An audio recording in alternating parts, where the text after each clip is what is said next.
this is what I have started doing. I made a fan chart out of my um, family tree. So this is my family tree in a fan chart.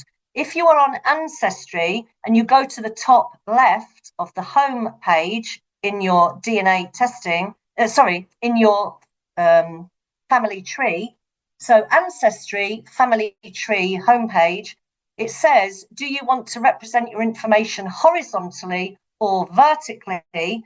And something that I've never seen before, there's a button you can click which says fan chart. Oh my days, I love this. I'm so excited. I need to get out more, but I love this fan chart. So this fan chart came from Ancestry, and basically I downloaded it. Anyway, get to the point. What I have done now is when I get a DNA match, and I know that this DNA match and I match at great grandparent, or this DNA match and I match at great great grandparent, I've put a star on that ancestor. So the star is a DNA match up to that common ancestor. So one of those stars is a second cousin and another star is a third cousin. So what you can see here is there's gaps. So either I've got that bit of my tree wrong, or I haven't got a DNA match yet. So I think that's lovely, and you might want to do that. So we're starting to conclude now for anybody that's wondering, who could you usefully test? Well, all my children demanded to get tested for various reasons. The twins wanted to know how different they were. My daughter wanted to know how black she was. The others wanted to know a bit more about specific things. So basically, if you've got money, chuck it at a DNA test. If you haven't got money, choose who you're going to buy the DNA test for. Always try and get the eldest folk. Every elderly person is that generation nearer to your common ancestor. So you know that you and your brother and sister matched by your parents. So the best people to get are very elderly aunts, uncles, grandparents, and also random relationships like your second cousin or your half brother or your auntie or your niece, So try and get different relationships so that you can end up with this spectacular Venn diagram. So do try and do testing of all the different types of relationships, not just all the people on the same level. So how many people are we searching for? Many of us have got hundreds, if not thousands, in our trees, and we put all kinds of information on there. Whenever I meet people, they boast that they've gone back to, 1066 or Jesus. They're absolutely convinced that they've gone back. It's only if you can land on a royal lineage that you can do that with any confidence. But before DNA testing, many people were getting in a bit of a pickle and having an affair. So none of this is cast in stone. But who are we testing? And who are we searching for? And how many do you want to connect to?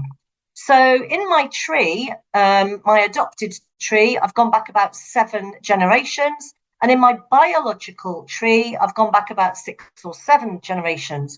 Rather intriguingly, because 6 or 7 generations, you can get census records and birth, marriage, and death records. So the average person can make a good effort at getting 6 or 7 generations, but you only share 1% of their DNA. So why are we trying to go back and back and back where, it's the dot of a dot by the time you get 10 generations ago? So rather intriguingly, and don't forget, whose story is it? I've seen some awful things revealed on trees. And what we need to remember is that our distant relative is somebody else's close relative. So that third cousin, twice removed, is somebody else's baby or husband or auntie. Also, something that you need to think about is that there have been unexpected uses of DNA. So while you might get a message from a DNA match, hi, I'm your second cousin. My ancestors all came from coal mines in South Wales. Do you want to chat? I see you've got, Evans is in your tree. And, so the average person is getting nice and friendly messages.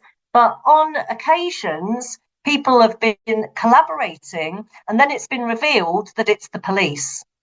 So the reason for this, which I think is fine, but you could have a completely different opinion, is that basically, if you got some messages from somebody and then they revealed, actually, your third cousin is a suspect as a serial killer or a rapist, you might start thinking twice about the DNA testing.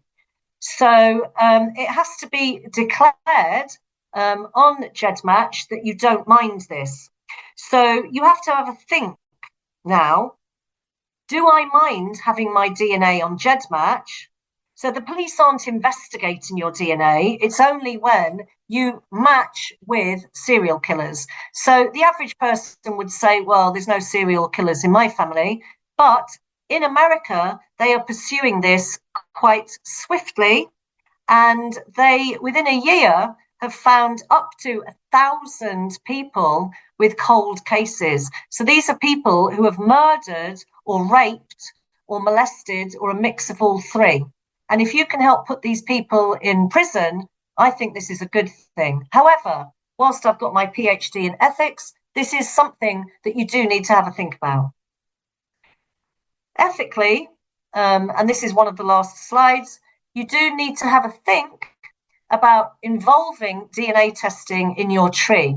I am more than happy with it because, as I said, the doctor, the dentist, my bank, everybody has got loads of bits of information about me. I've got, blood tests and thyroid tests and placentas wandering around. So basically, I'm absolutely fine. I'm pretty sure nobody's cloning me. However, you might want to have a think that DNA testing is very new. Be very careful with the volume of information that you reveal, because if you've never met this person before, they're a stranger. What you do discover, as with any aspect of family trees, is that other people have been keeping secrets and lies. You need to think about other people's privacy and confidentiality, and therefore have a think about the unexpected uses of DNA. Up to 12%, yes, 12% of people are finding that their dad isn't their biological father. So various men and women have got into a pickle over the years, and many men are now bitterly disappointed, and it's caused terrible trouble. People are finding that siblings are half siblings. Therefore, you are opening up a can of worms. You can do this generally with a family tree, not just with DNA testing, but DNA testing is irrefutable. So I'm going to draw to a close there and ask you, whilst you're doing your tree and whilst you're doing a DNA test, are you researching who they are or who you are? I have basically been absolutely amazed at the lovely, lovely DNA matches that I've had. Remember all the photos and information that I've been given? I was adopted. I had nothing. Now I've got a massive history taking me all the way back to the Irish potato famine and people working in coal mines in South Wales. So therefore, and this is another whole talk, one of my whole talks is the psychology of searching.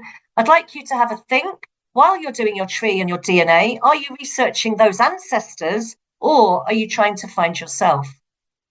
You're very welcome to stay in touch. I don't do trees and I don't help with trees. Even though they're absolutely fascinating, I just literally don't have the time. I've got a full-time job and I do quite a few webinars and conferences every week. But you're very welcome to email me and I could pass you on to somebody else. So my email is penny_walters@talk21.com. My website is searchmypast.co.uk. Don't forget the 2 books that I've written. That would help with the 6 kids, remember? Ethical Dilemmas in Genealogy and The Psychology of Searching. These are both on Amazon in paperback or Kindle, and also each of these is a whole webinar. So many, many thanks.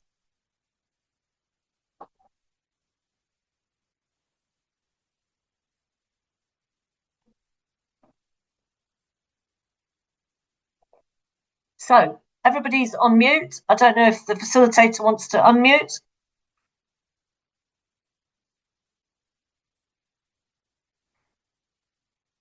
Yeah, unmuted. I can hear now. So I am not an expert in DNA, but I've been doing it for about 7 years, and I can definitely try and answer some questions. So people are very welcome to answer some questions. If I can't answer it, I'll just tell you and maybe refer you on to somebody else. But if you've got any questions or chocolate as gifts, then you're very welcome to say. Okay. Well, Penny, we've already sent you a couple. I mean, there's one from Pent who is watching about the fact that he's traced his tree back, and one side comes up as European and the other's Indian Persian, although they go back to the same point. Do you have any sort of insight as to why that's the case?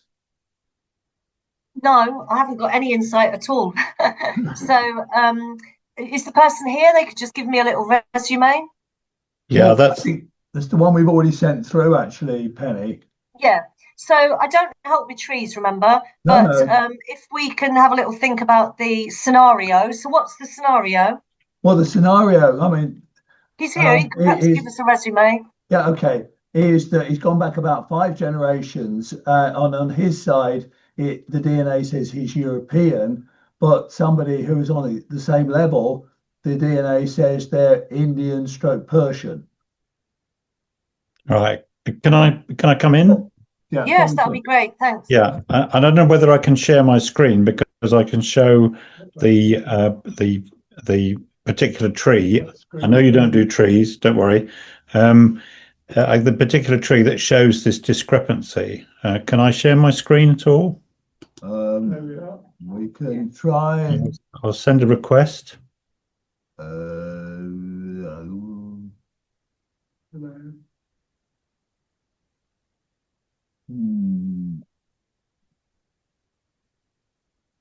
the middle of the screen. Okay, I'm wondering if I. Yes, I'll allow. Yeah, sorry. Summarize the scenario, and then we can take questions from the audience as well. Apparently, I can share the screen. So okay. Can I do that? Yeah. Right. I'm just going to share this with you. Yeah. I know it's a tree, and the significance is that if you look to the top, and Thomas Hardwick and a lady who our cousins call Fizzbuzz. Fizzbuzz was a Parsi lady, all right, from a Parsi tribe. The Parsi were banished or expelled from Persia, which of course is now Iran, in the 7th and 8th centuries, and went to live in India. So this lady, Fizzbuzz, is descended from Persian and Indian ancestry. Yeah. So if you look down the bottom now, I've had a ancestry DNA test, and 3 of my fourth cousins have also had them. Mine is completely European, and theirs contains the Indian and Persian blood that you might expect. Yes. So go on, sorry. Sorry. So do you remember the gumball machine metaphor? Because I didn't understand this either, because my children, one of them had got 10% Welsh and another had got 40. And I was thinking, what's going on? There must be something weird. So basically, every generation, it's got watered down. So your watering down is to the extent that you haven't got any of this Indian and Persian in you at all. But maybe your dad or your granddad would have the Indian or Persian in them. So either Fizzbuzz has had 2 partners and your biological ancestor isn't Thomas Hardwick, or it's just got very watered down by the time it's got to you. Because if you imagine, I've got 50% Irish and 50% Welsh. Can't get any clearer than that. One of my children has got 10% Welsh and another one has got 40% Welsh. So that daughter is going to give her child a little bit of the 10% of Welsh. And my son is going to give his child a percentage of 40%. So either yours is completely watered down so that it's nothing, Yeah. or Fizzbuzz has had different partners. Okay. All So right. if they are biologically where they should be in your tree, so if you, I think you just said fourth cousins. So if Michael, Anthony, David, Joanne, and Sue are with the chromosomes your fourth cousins, then that means that Thomas Hardwick's partner was Fizzbuzz. But if they are meant to be fourth cousins and they biologically don't show up as such, then she might have had two partners. But looking at this, it looks like it's just got very watered down to the extent where it's nothing with you. So that would be my explanation, that you have got the pink, blue, green, and red gumballs, and the others, or gobstoppers, and they've got pink, blue, yellow, and orange. So you've inherited different ethnicities. My children are living evidence of it's between 10% and 40%. Is that okay? That's fine. Thank you What a very lovely much tree. indeed. Looks lovely. Hey, okay. Got any questions in the room? I'm 88. Would it be best for me to have my DNA tested or my son's DNA tested? Did you hear the question? No, I didn't actually. Sheila is now 88, and she's saying, should she have hers done or her son? Her, because she's the closest person to the common ancestor. But if she's 88, that's a scribal error. Come on now. They've made a mistake on your birth certificate. No. Tell my son anything about his father's family. Right. Yeah. Yes. If you've got enough money, the DNA test is about £50. Yeah. So I don't smoke, I don't drink, I don't go out. So I could find £50. If that's a struggle, maybe you could save up, or he can buy his own DNA test. But for £50, this has been the most exciting hobby that I've ever had, because that lady will have her set of biology, and her son, half of her son is going to have a completely different biology with his dad. Yeah. So I would get 2 DNA tests. Okay. Both. Okay. Right. If you've got enough, it's £50. Get him to pay for his own. Tell him for Mother's Day or Christmas you want a DNA test, so you don't have to pay for anything. Okay. I mean, a question that I'd sent through. Is it better to have a single large segment of DNA, say 30 or 40, than 3 or 4 smaller ones? I'm not the expert to answer that question, but they reveal different things. That's like saying, is it better to have icing on your cake or a filling? So larger segments reveal different information to smaller segments, but a larger segment you can't argue with, whereas small segments can happen a bit randomly, and some people argue that it's noise. So a larger segment you can't argue with compared to little ones. But if you add up all the little ones, they're giving you some information. So all of the information is useful. But I think that's an all right explanation, but doesn't really answer what you wanted, Okay. All right. I mean, the other one I did the Y-DNA test as well, and it's come back with a complete, well, it's no help at all. I expected my surname or some variation thereof to appear, and it doesn't at all. Then somebody's got in a pickle. Okay, I mean, I'm aware that, but there isn't anything between the others on the list either. So it suggests that everybody's playing away. Everybody's common ancestor, that lady got in a pickle. Yeah. So basically, we all think we're a paragon of virtue, but we've all gotten a bit of a muddle over the years, and sometimes you get caught out and sometimes you don't. So before social services and before government help, the average lady had to completely stick with that husband, and under no circumstances ever could you reveal to anybody in the whole of the universe that you'd had an affair or got confused. So those secrets went to people's graves, But many of these surname studies are finding that they're not biologically related to that surname. So it's become a bit of a conundrum, really. So all of those Farquharsons, are not related to the Farquharsons. So, but you don't know which side it is. So is it that all the DNA matches are correct in their tree, or is it that the people with the same surname are correct? We're never going to know now, unless we dig up dead bodies. Yeah, that would be taking it a bit far. Yeah. Well, it's an interesting concept. I've got a whole lecture on that. DNA testing the dead. Right. Can I ask? Yeah. I had my DNA done through Ancestry 10 years ago, and I was delighted to find that I can't remember what the percentage was, but there's Irish there. Because my great-great-grandmother, I am convinced, was Irish, but she's still my brick wall. Right. Okay.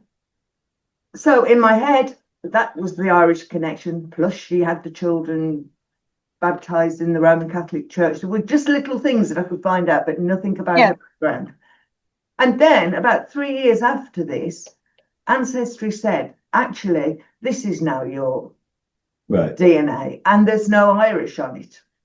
I'm gutted. Oh. Well, the thing is, the DNA testing with ethnicity is only as good as the people that you test.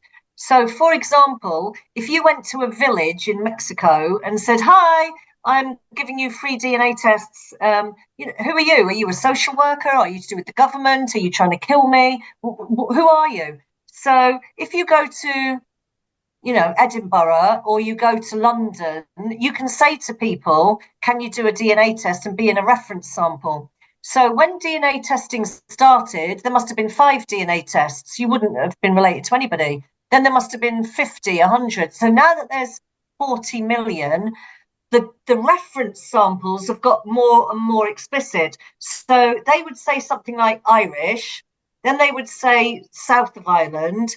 Then because a load of people in Cork did the DNA test, you can now say Cork or Kerry or Belfast. So what's happened is that because of travel routes in the last 5 generations, some of these lines have got blurred.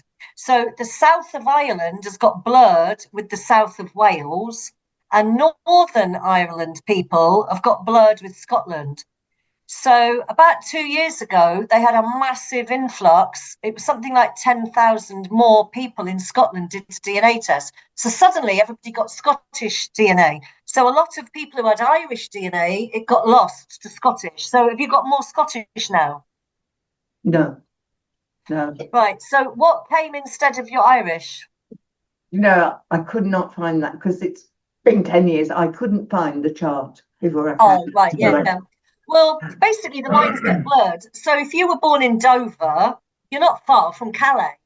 So Dover people and Calais people, it might, not look that different. But Wales, South Wales and the south of Ireland was a fishing route. And North Ireland was a fishing route with Scotland. And Scotland was travel routes with Scandinavia and Norway. So sometimes these lines get a bit blurred, and actually some countries are made up. So if you previously had people in Yugoslavia, that might be Croatia or Herzegovina now. So the borders aren't as physically exact as they could be. But yeah, it's a shame that you've lost that time researching the Irish ancestry, but if you go and have a look again, it might have re-emerged, Okay, thank you.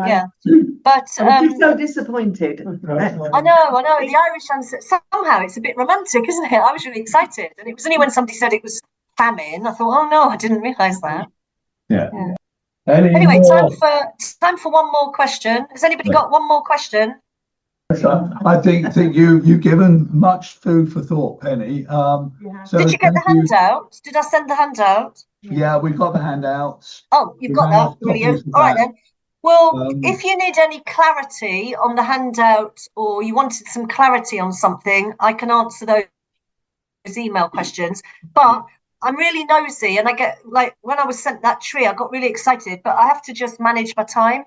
So I haven't got time, single parents, 6 kids, a job and a business, to help with trees, but I do definitely have colleagues that can help, but they charge. Yeah. So if anybody has hit a brick tree or a brick wall, get in touch. And don't forget the books. And also, if you've enjoyed the presentation, let the facilitator know, and then they might invite me back. Great. Okay. All right then. Well, thank you very much. Thank you. I'll go now, and then you might want to have your normal evening. But great. Thank you. Bye. Bye bye.